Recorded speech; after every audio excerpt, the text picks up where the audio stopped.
this thing on? Because it's getting ready to be on. Hello and welcome to Bell Ringer. My name is Greg. Your guest name today is Sarah Tanbakuchi, the new president and CEO of TechBuffalo. We talk about Sarah's path both into the tech world and to the current role at TechBuffalo. We talk about TechBuffalo's mission, its goals, and a lot of the platforms and activities that they'll be activating to achieve those. And then we talk more macroscopically about our tech ecosystem, what we need to grow it even further, and how we can convince others to join in. Thanks so much for listening.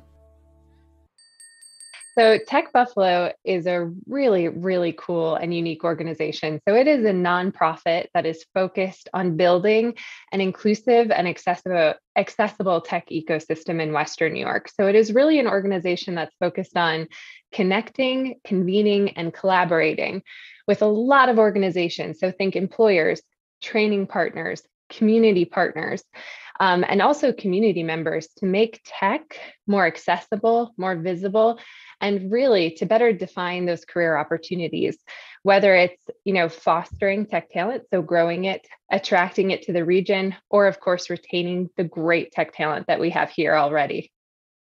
So you, before this, were with M&T Tech, and, through our work at Invest Buffalo Niagara and Be in Buffalo, one of the messages we always try and tell people is that there's a career ladder for you to climb. People don't want to relocate for just one opportunity. We say there's a career ladder, not just a step stool. There's a cluster of, these companies where you'll have multiple opportunities to grow your career.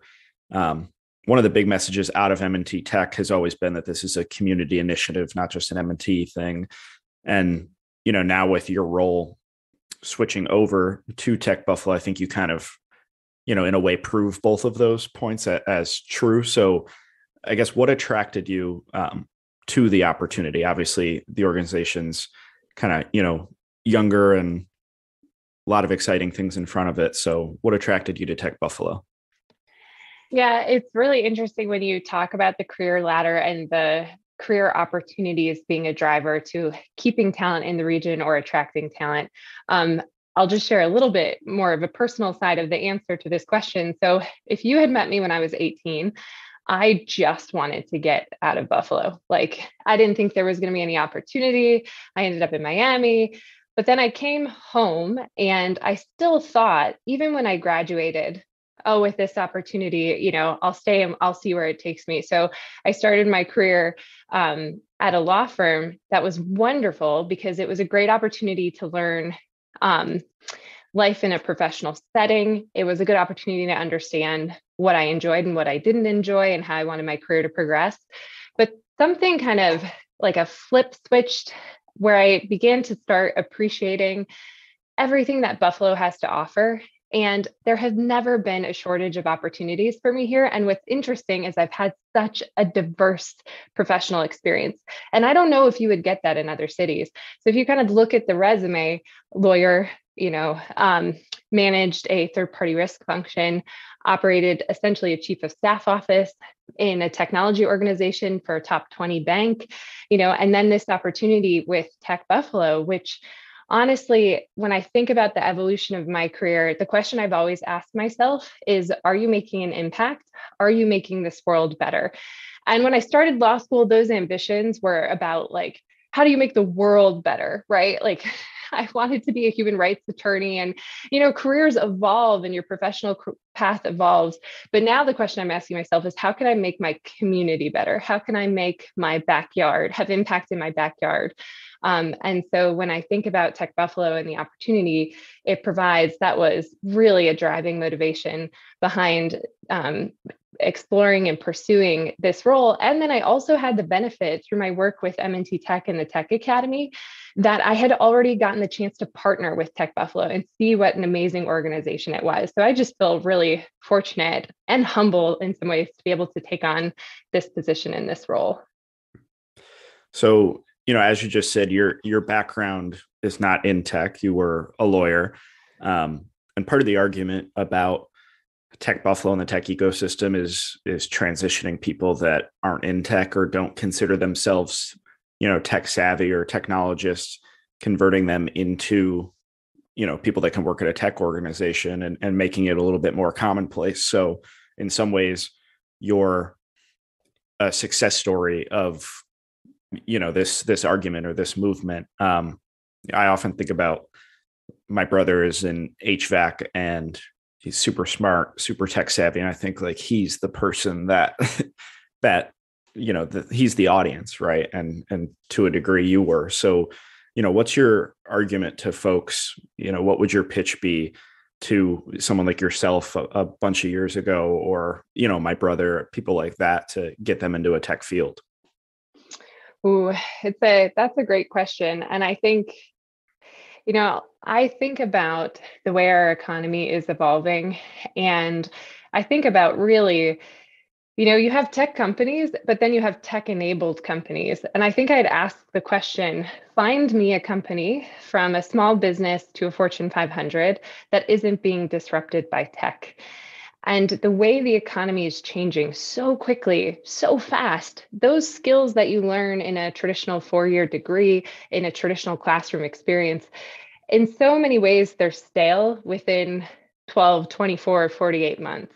So, when we think about tech and we think about technology skills, we say tech skills are the new trade skills. I mean, this is foundational, whether you're going to run a company or be a software engineer. So that opportunity to expose yourself to tech skills, tech adjacent skills can only improve your ability in terms of being employable and also keeping you relevant in a constantly changing economy. I think that that's something that I feel like I wish I had had exposure to that sooner when I was in undergrad, when I was in grad school. And we're seeing those programs evolve too, to address the fact that there's just this acknowledgement. We're all in this race for relevance and the economy is changing so quickly. You have to figure out ways to stay fresh. So tell the audience a bit. I know you opened on kind of what is TechBuffalo. Tell the audience a bit about, how the organization is going to achieve this, whether it's the, Western New York Tech Skills Initiative, or any programs. I know you're just a few weeks on, but you have kind of kicking around in your head to achieve some of these goals.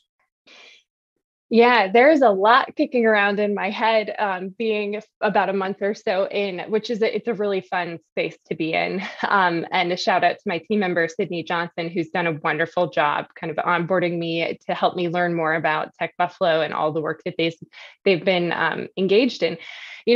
We're putting together kind of a year in review, and she indicated to me that TechBuffalo in some way has been involved in increasing access for community members to about 13,000 hours of training, whether through the Pathways program or through Western New York Tech Skills Initiative, which is really exciting.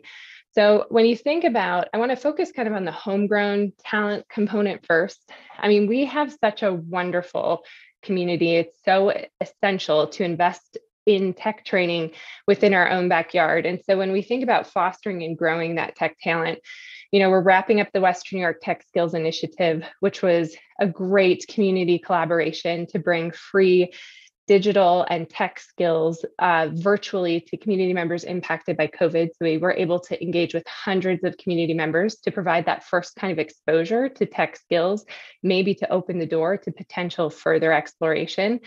We're working in collaboration with the Tech Academy right now to launch our first in-person, full-time, Monday through Friday, 9 to 5 data analytics bootcamp training experience, open to community members that don't have a traditional tech background. So that's launching in mid-January.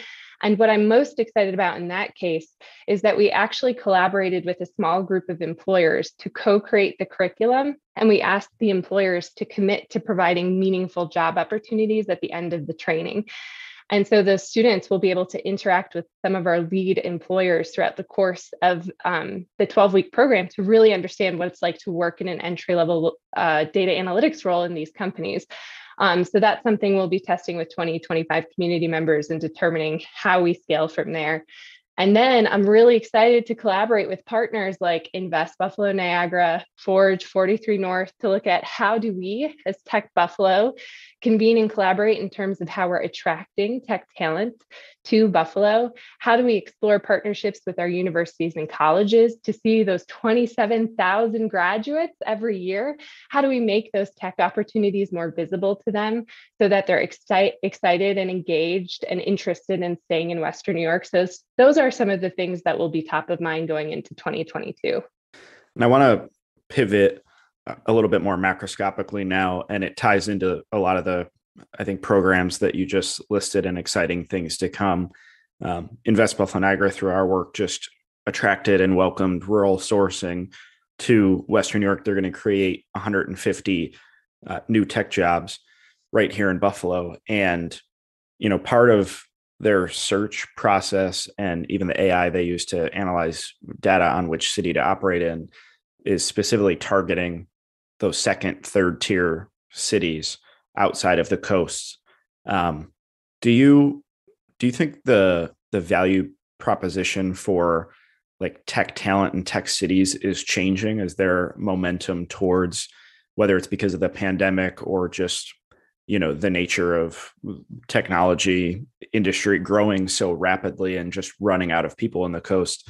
Do you think that there's more opportunity for a city like Buffalo now? I 100% think the answer to that is yes. And we could probably spend an entire separate podcast talking about why. But I think about it kind of in two ways. So I think that there's a real recognition as a country that we will not reach our highest and greatest potential if all of the tech innovation and the talent that supports that is in 4 or 5 or 6 or 7 coastal cities. That's just not sustainable for us as a nation, and it leaves too many people behind.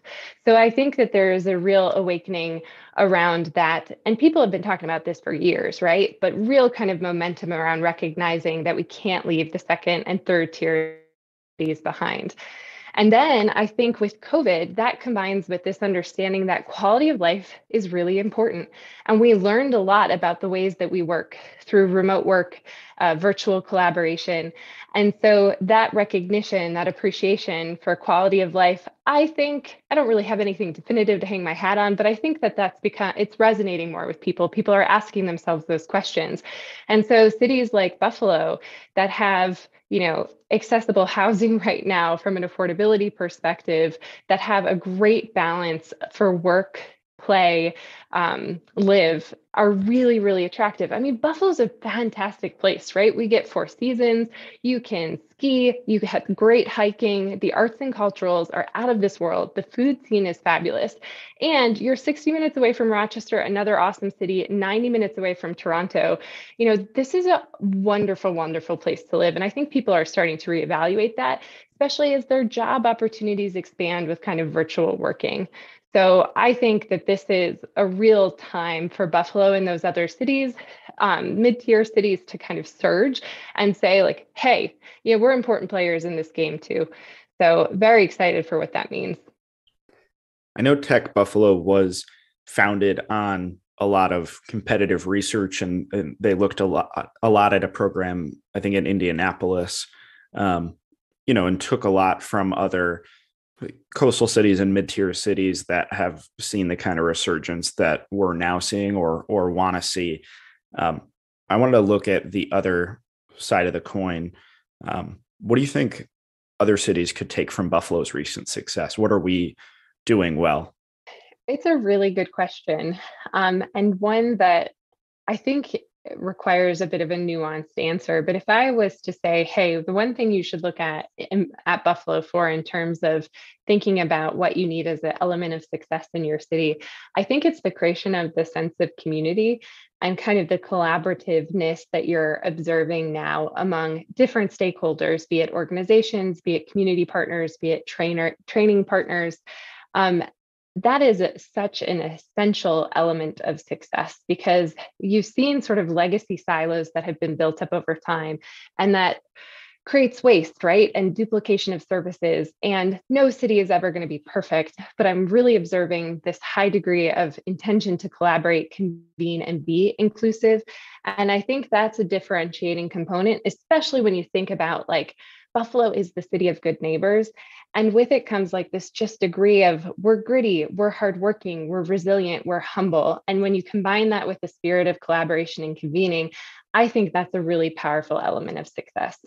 So before I let you go, first of all, thank you very much for all of your time and work in the community. Before I let you go, we always end on a couple hard-hitting blizzard round questions. So if you were a flavor of ice cream, what would you be? Ooh, that's a good question too. Man, you're just full of them today. I'm between mint chocolate chip and Anderson's black raspberry soft serve. I think I'm going to go with the mint chocolate chip. The black raspberry milkshake at Anderson's is amazing. I've never had it. I'm going to have to try it now. How about a book or TV show that you would recommend? So there is a book by Isabel Wilkerson called Caste: The Origins of Our Discontents. And I read that recently, and it is an extremely powerful, thought-provoking book that I would recommend to anyone that is interested in exploring the history of racism in America. It's a very, very powerful book. Do you prefer a text or phone call? Honestly, sometimes a phone call is really nice. I think it's because it's rare. How about hiking or skiing? Oh, that's an unfair question. Can I answer both? I really enjoy both. You gave a really passionate answer earlier about, why Buffalo, and you mentioned both hiking and skiing. And I thought immediately oh, this is going to be a tough question later. How about Bills or Sabres? Bills, but to be totally honest, I really wish we had a professional basketball team in Buffalo. We should. Let's next TechBuffalo platform. And last question, most important one, chicken wings, drumstick or flat? Definitely flat. Thank you very much for your time and all your work in the community. Really appreciate it. Oh, Greg, thanks so much. It was a pleasure. I really enjoyed the conversation.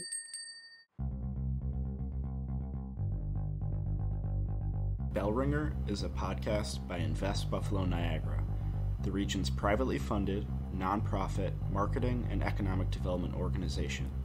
Please rate this podcast, follow our social media channels, and read our blog at buffaloniagara.org for the best of Buffalo Niagara. Come grow your business with us.